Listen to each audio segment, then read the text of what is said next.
ABTA মাধ্যমিক test paper 2025-26 এর 513 number page অর্থাৎ 513 পেজের একেবারে সিন আনসিন গ্রামার এবং ভোকাবুলারি আমি ডিসকাস করব এই ভিডিওটাতে। তোমাদের বলে রাখি যে রাইটিং সেকশন থেকে যে কোশ্চেনস গুলো এখানে দেওয়া হয়েছে সেগুলোর অলরেডি আমি ভিডিও বানিয়ে দিয়েছি। তোমরা এবিটিএ 2026 অর্থাৎ এইচএস 2026 এর যে প্লেলিস্ট আছে সেখানে সেই রাইটিং পেয়ে যাবে। দেখো সিন পোরশন অর্থাৎ সেকশন এ রিডিং কম্প্রিহেনশন সিন থেকে যে প্রশ্নগুলো দিয়েছে সেগুলোর প্রথম যে কোয়েশ্চেনটি সেটা হচ্ছে father had a conflict with his. Conflict মানে হচ্ছে কোয়ারেল মানে ঝগড়া। Father had a conflict with his brother and after reading the letter father had tears কারণ তার বাবার চোখে জল চলে এসেছিল, tears. The letter was written by Aunt Esther এবং the letter brought reconciliation মানে হচ্ছে সমঝোতা বা reunification, separation নয়, রিকনসিলিয়েশন এবং রিপেন্টেন্স নয়, অ্যাংজাইটি নয়, উত্তর হবে reconciliation. After many years father felt joy, অনেক বছর পরে তার বাবা ন্যারেটরের যে ফাদার সে আনন্দ উপলব্ধি করেছিল। এই হচ্ছে পাঁচটা এমসিকিউ। পাঁচটি এমসিকিউর পরে আমাদেরকে যেতে হবে পরের যে বি সেকশনটাতে আর বি কোয়েশ্চেন মার্কসটাতে, যেখানে বলা হয়েছে complete the following sentence with information from the passage. যেমন আফটার রিডিং দ্য লেটার, চিঠিটা পড়ার পরে father looked as if he had been crying, এই পার্টটি লিখতে হবে। Father looked as if he had been crying. Dick and Mimi found, Dick এবং Mimi কি খুঁজে পেয়েছিল? Dick and Mimi found the kite on the top of a tree in the Woods. তোমরা text থেকে এই লাইন পেয়ে যাবে, সুতরাং লেখাটা অনেক সহজ হয়ে যাবে। Found the kite on the top of a tree in the woods. Now the kite was patched with a letter. The kite was patched with a letter. Why did aunt Esther turn pale? Aunt Esther turned pale because, যেহেতু why দিয়ে প্রশ্নটা আছে আমাকে উত্তর লেখার সময় because কথাটা ব্যবহার করতে হবে। Aunt Esther turned pale because she recognised the letter patched on the kite as one she had once written to her brother. এটা কিন্তু একটু জটিলতার আছে উত্তরটার ক্ষেত্রে, সেই জন্য বলছি মন দিয়ে দেখো। Aunt Esther turned pale, aunt Esther বিবর্ণ হয়ে গিয়েছিলেন because she recognise the letter, কারণ তিনি চিঠিটা রিকগনাইজ করেছিলেন, প্যাচড অন দ্য কাইট যেটা কাইটের উপরে চেটানো ছিল, as the one she had once written এমন একটা চিঠি যেটা তিনি একবার লিখেছিলেন টু হার ব্রাদার, তার ব্রাদারকে। Now next question, why were there tears in father's eyes? তার বাবার চোখে কি ধরনের মানে হোয়াই কেন চোখের জল এসেছিল? Father had tears in his eyes because the letter reminded him, কারণ চিঠিটা তাকে মনে করিয়েছিল of his lost sister and his past guilt over quarreling with his brother. হ্যাঁ, কারণ এটা তাকে মনে করিয়ে দিয়েছিল তার লস্ট সিস্টারের কথা এবং তার পাস্ট গিল্টের কথা over quarrelling with his brother. এই অংশটা পর্যন্ত লিখলেও হবে, হিজ পাস্ট গিল্ট পর্যন্ত লিখলেও তুমি সম্পূর্ণ মার্কস পাবে। ওয়ান্স আই ক্রেভড ইন এ নোকুড অর্থাৎ মাই ওন ট্রু ফ্যামিলি থেকে পরের কোয়েশ্চেন আছে, মানে সিন পোরশনে পোয়েম থেকে যেটা দিয়েছে। এমসিকিউ গুলো দেখে নি। These lines are written by Ted Hughes and nobly means unsteady, twice awake symbolises perception, twice awake এটা কিন্তু একটু নতুন ধরনের প্রশ্ন। টুয়াইস অ্যাওয়েক মানে দুবার জেগে ওঠা, মানে এরকম ভাবে জেগে ওঠা নয়, যেটা বোঝাচ্ছে ওয়েকফুলনেস, ফিয়ারলেসনেস, পারসেপশন, অবলিগেশন। সঠিক উত্তর পারসেপশন, কারণ অনুভূতিটাকেই এখানে সিম্বলাইজ করছে। নেক্সট কোয়াক মিনস ট্রেম্বল, কাঁপুনি। Now describe the appearance of the stranger whom the poet met. The stranger was an old woman, nobly dressed in rags and carrying a little bag। আবার বলছি, the stranger was an old woman, nobly মানে এটা তুমি লিখতে পারো হু ওয়াজ নবলি with a stick and who was dressed in rags and who was carrying a little bag.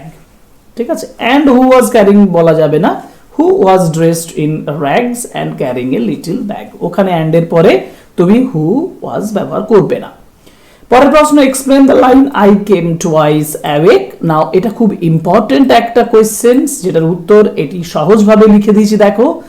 It means মানে the line I came twice awake, এটা means এভাবে লিখবে, the line I came twice awake means, ইটের জায়গায় এটা লিখে দেবে, means the poet became suddenly alert and deeply aware of the strange and frightening reality around him.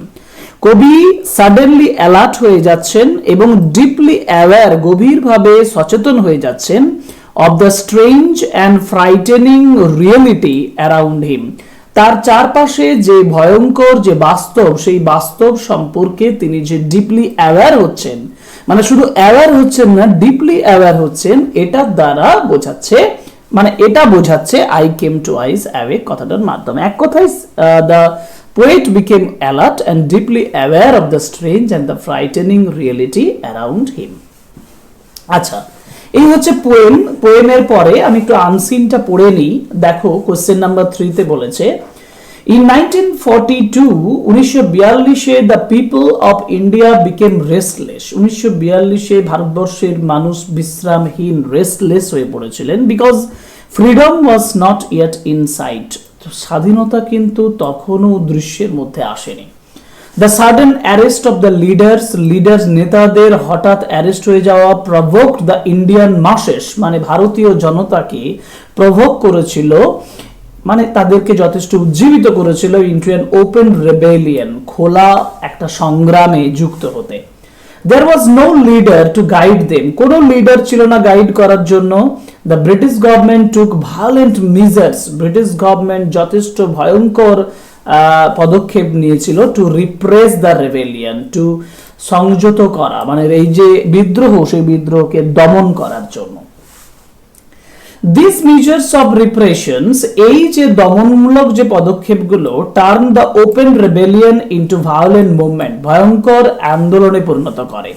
The result was the violent riots, এর ফলে ভয়ঙ্কর রায়টস, বিভিন্ন দাঙ্গা শুরু হয়, অ্যাসল্টস, আক্রমণ শুরু হয়, and sporadic disorders, এবং ক্রমান্বয়ে ডিসঅর্ডার্স মানে আইন ব্যবস্থাটা ভেঙে পড়ে, such as cutting of telegraph and telephone lines, telegraph telephone line কেটে ফেলা, damaging railway tracks ড্যামেজ করা, burning railway stations পুড়িয়ে দেওয়া, and post office ইত্যাদি। These occurred in all the provinces except Punjab, Punjab ছাড়া বাকি সমস্ত প্রদেশে এগুলো ঘটেছিল। নর্থ ওয়েস্ট ফ্রন্টিয়ার প্রভিন্স মানে উত্তর পশ্চিম প্রদেশ এবং সিন্ধ, এই তিনটে জায়গা ছাড়া বাকি সমস্ত জায়গায় এটা ঘটনাটা ঘটেছিল। The British army and police personnel used fire indiscriminately, যথেচ্ছভাবে ব্রিটিশ আর্মি এবং পুলিশ পার্সোনাল তারা এই আগুন ব্যবহার করেছিল। In 2 months 658 persons were killed, 658 জন মানুষকে মেরে ফেলা হয়েছিল। The violent movement was a spontaneous, এটা অনর্গল একটা না, মানে সক্রিয়ভাবে হয়েছিল, এটার দ্বারা কোনো প্রভাব পড়েনি, মানে এর প্রভাবিত হয়ে এটা হয়নি, এই জন্য স্পন্টেনিয়াস বলা হয়েছে। স্পন্টেনিয়াস পপুলার রাইজিং, যেটা বিখ্যাত একটা রাইজিং হয়েছিল, আপরাইজিং হয়েছিল। ফ্রিডম এ রিয়েল রিভলিউশন, সত্যিকারের একটা সংগ্রাম, একটা বিদ্রোহ, একটা বিপ্লব হয়েছিল। ইট ওয়াজ নট প্ল্যান্ড, এটা প্ল্যান্ড হয়নি। Organised like the non cooperations, অসহযোগের মতন প্ল্যান্ড ছিল না। সিভিল ডিসঅবিডিয়েন্স মুভমেন্টস এর মতন ছিল না। দ্য পিপল ফট স্পন্টেনিয়াসলি, মানুষ লড়াই করেছিল স্পন্টেনিয়াসলি, নিজস্বভাবে, অ্যান্ড হ্যাপাজার্ডলি, এবং এলোমেলোভাবে, ইন ডিফারেন্ট এরিয়াস, বিভিন্ন এলাকাতে। There was no central authority to guide them, central authority ছিল না এটা গাইড করার জন্য। There were some bold local leaders, কিছু লোকাল লিডার্স ছিল। The British government held the Congress responsible for violent disturbances, এই ভয়ঙ্কর ডিস্টারবেন্সের জন্য ব্রিটিশ গভর্নমেন্ট কংগ্রেসকে, জাতীয় কংগ্রেসকে দায়ী বলেছিল। এবার দেখো এমসিকিউ গুলো, দ্য ব্রিটিশ গভর্নমেন্ট ব্লেমড, প্রথমেই আছে লাস্ট লাইন ধরে, অতএব Congress, the measures of repression caused rebellion to be violent, the British government was oppressive, আক্রমণাত্মক, যথেষ্ট স্বৈরাচারী, the people became restless for independence, anti British movement did not take place in Gujarat, an example of transport is railway stations. Okay, ট্রান্সপোর্টের একটা railway স্টেশনের কথা বলেছে, কারণ telegraph lines, telephone lines এবং পোস্ট অফিস এগুলো ট্রান্সপোর্ট নয়, ট্রান্সপোর্টের জন্য রেলওয়ে স্টেশনস ইম্পর্টেন্ট ছিল। ওকে, পরের ইয়েতে চলে যাই, ট্রু ফলস এর কোশ্চেন দিয়েছে দেখো, the Congress leaders provoke the peoples to start a rebellion, no this is false statement, কারণ the sudden arrest of the leaders provoke the Indian masses. Next, the rebellion was not whole hearted, সম্পূর্ণ হৃদয় দিয়ে ছিল না, এটাও false statement, কারণ it was a spontaneous popular rising for freedom, এই সেন্টেন্সটা লিখবে। Number 3, there were no central authority to guide the people, yes, এটা true statement, there was no central authority to guide them, central authority ছিল না। Now question number C, what caused the open rebellion by the Indians? The sudden arrest of the national leaders caused the open rebellion by the Indians. What were the people's reactions against the repressions by the British?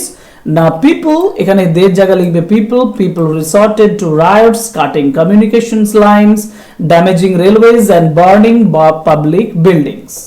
And now who did not take part in the rebellion? The people of Punjab, Northwestern Province and Sindh did not take part. And how was the rebellion different from the other two mentions in the passage? Now it was spontaneous and unplanned, unlike the organized non-cooperation and civil disobedience movements. দুটো উদাহরণ দিয়েছে, একটা হচ্ছে unlike the organized non-cooperations and civil disobedience movements. Okay, now পরেরটা চলে যাই, সেটা হচ্ছে গ্রামার অ্যান্ড ভোকাবুলারি।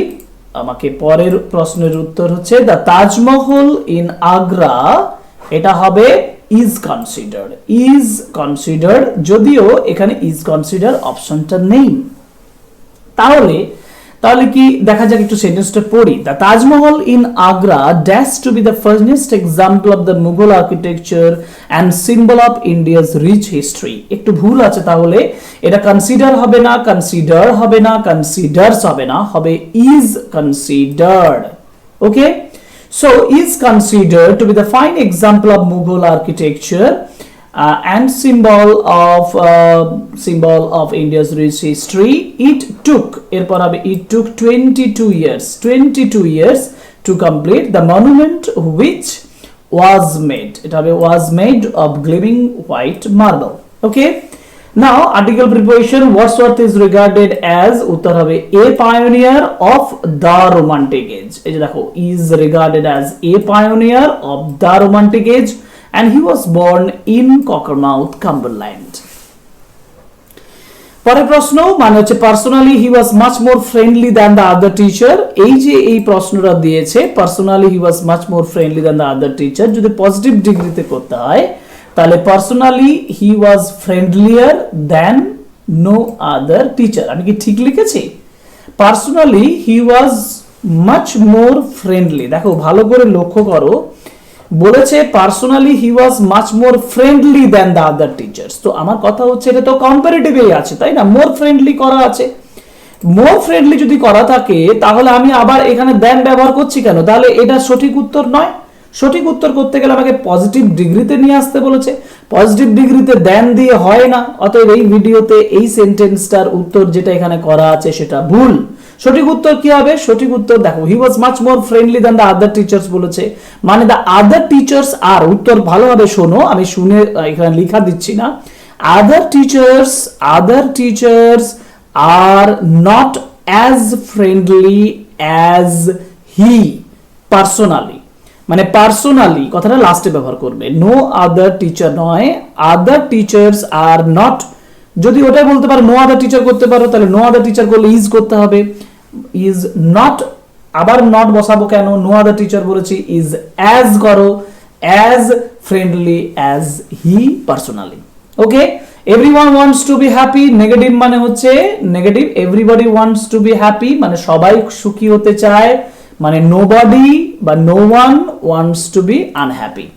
এবং আয়রন ফিলস হার্ড, এটা হবে ভয়েস চেঞ্জ বলেছে, hardness is felt when is felt by iron. No, এটা এভাবে উত্তর লিখবে না, এভাবে উত্তর লিখবে না, এটা ভুল উত্তর। সঠিক উত্তর হচ্ছে iron is hard when it is felt. Iron is hard when it is felt. Okay, green represents, represent stands for save money for adversity put by, এবং the boy was never to surrender, surrender হচ্ছে yield in বা give in. Okay, give in মানে yield in, বশ্যতা স্বীকার করা। Suppress meaning দেখো, vocabulary suppress, suppress মানে চেপে দেওয়া, উত্তর হবে রিপ্রেস। স্টেপ, স্টেপস মানে পদক্ষেপ, এটা হবে মেজার্স। ফিউরিয়াস, ফিউরিয়াস মানে খুব ভয়ঙ্কর, ভায়োলেন্ট। এবং আনসিস্টেমেটিক্যালি মানে যেটা সিস্টেমেটিক নয়, সেটাকে আমি দুভাবে বলতে পারি, দুটো ওয়ার্ডই হবে, হ্যাপাজার্ডলিও হবে এবং ইনডিসক্রিমিনেটলিও হবে। ঠিক আছে, এই হচ্ছে তোমাদের প্রশ্ন। কিন্তু একটা জিনিস লক্ষ্য করবে, রাইটিং সেকশন, আমি আবার বললাম রাইটিং সেকশনে এই রাইটিং গুলো সব আমার চ্যানেলে দেওয়া আছে, যাদের রাইটিং প্রয়োজন হবে তারা আমার প্লেলিস্ট দেখো, মাধ্যমিক 2026 এর প্লেলিস্ট দেখো, তোমরা পেয়ে যাবে। তাহলে আমরা আলোচনা করলাম 513 page seen unseen grammar and vocabulary. আশা করি তোমরা আমার ক্লাসগুলো ফলো করছো এবং তোমরা এবিটিএ টেস্ট পেপার কমপ্লিট করছো, প্র্যাকটিস করছো, ভালোভাবে দেখে নিচ্ছ কোনগুলো সঠিক উত্তর, কারণ আর 1 মাস বাকি, খুব অল্প সময়, এই অল্প সময়ের মধ্যে তোমাদেরকে অনেক কাজ করতে হবে। খুব শীঘ্রই সাজেশন নিয়ে আসবো, writing suggestion for you for the 2026 Madhyamik examination. ওকে, আজকের ক্লাস এখানে শেষ করছি, পরে ক্লাসে আবার দেখা হবে। Thank you very much, good by.